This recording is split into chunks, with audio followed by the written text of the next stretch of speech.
Hello mga peeps, kamusta kayo dyan? And I hope you're all doing okay. Today is Monday, first day of the week, July 15, 2024. Biruin mo yun, tapos na yung first half ng July. And today, pupunta akong site to see kung ano na yung progress, ano na yung updates, ano na yung accomplishments. Sa mga lalabas po dyan, magdala tayo ng payong at kapote dahil tag-ulan na. And kung makikita nyo yung ulap, kulimlim na naman, so siguradong bubuhusan naman ng ulan mamaya. During rainy seasons, dito talaga nagkakaroon ng delay sa projects. For example, malakas yung buhos ng ulan. Siyempre, postpone ng groundbreaking. Hindi ka makakapagbuhos ng poste or makapag-asita ng hollow block, o hindi ka rin makakapagbuhos ng slab, hindi ka rin makakapag-finish ng exterior ng bahay, lalong-lalong hindi ka makakapagpintura sa labas kasi mawa-white out yung paint, and lalong-lalo naman na hindi ka makakapag-bubong. Kapag naman sa interior ng bahay, based on experience, kahit umuulan, tuloy yung gawa namin tuloy ang carpentry, masonry, and painting works pa sa loob ng bahay yun. So tara, check natin ang site.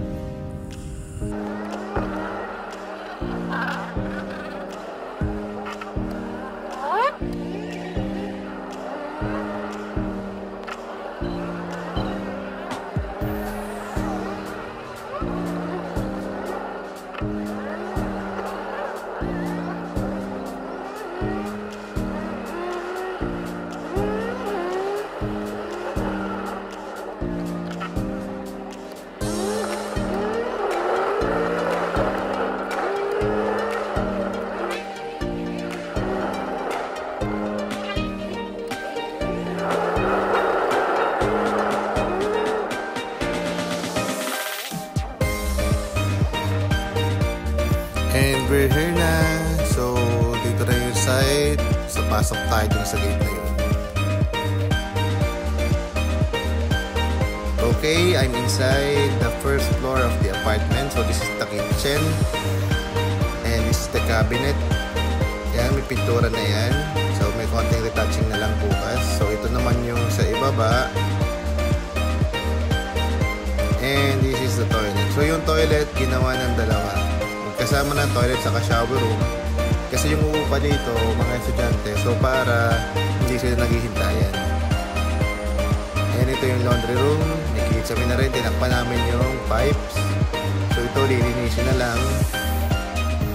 Again, this is the toilet and the shower room.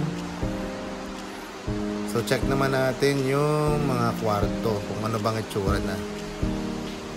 And by the way, this is the grill. So dati caramel brown yung color, pero nag-request si client kung pwede palitan ng smoke gray para match siya sa color ng beam, doors, and door jambs, as well as the baseboard.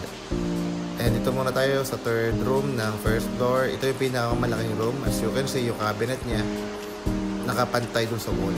So kaya nagmukhang malaki yung space. So talaga malaki yung space niya compared to sa other two rooms. Ito nga palang first floor ng apartment. So this is 25% complete. Konting retouching na lang. Okay na to. Check naman natin itong second room ng first floor. So ano na bang meron dito? Ano na bang makikita dito? So ito nga. Ayan, nakatiles na siya. And well painted na din ang walls, ang grills, and for the cabinet, well painted na din.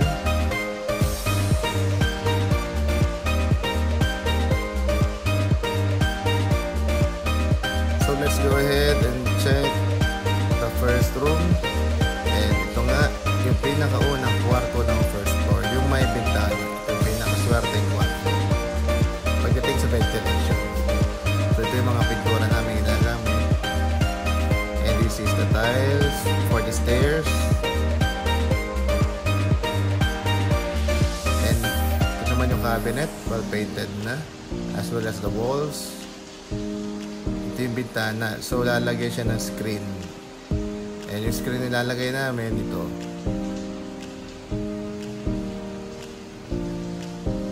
Okay na tayo dito. Ito yung tsura ng hallway. Ito yung pintuan for the second floor. Sa mga kwarto ng second floor yun. So ready for painting na. So let's go and check the second floor naman. And I'm here at the second floor of the apartment, and as you can see, painted na yung railings niya. May mga tiles na din. And ito nga palang wooden stairs, lalagyan ng wood stain. And yung concrete stairs, lalagyan ng tiles. Ito na yung itsura ng hallway ng second floor. So nilagyan na namin siya ng Hardiplex 6mm. And pinatungan na rin namin ng vinyl tiles. Let's go and check the rooms.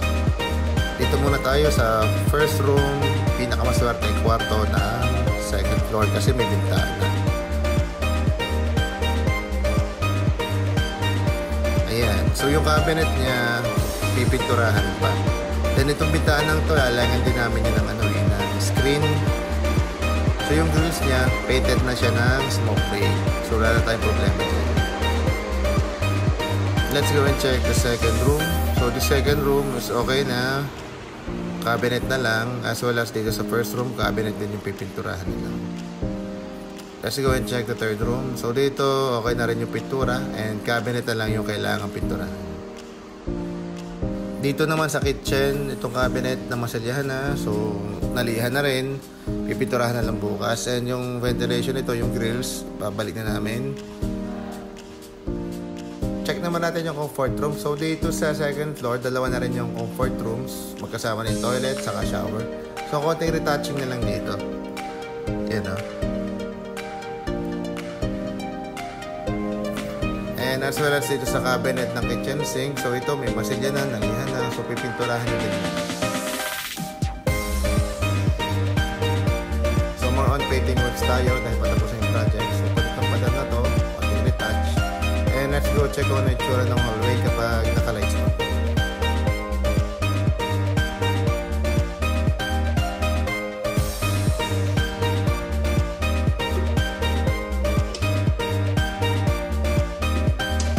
Okay. So after painting works, housekeeping, and then we can turn over the project to the client. And that's all for today, guys. Thank you so much for watching. Thank you so much for your time. Don't forget to follow me on YouTube, The Rainsford TV, and also follow me on TikTok and Facebook. Okay na? So patay na natin yung ilaw. Thank you so much and God bless.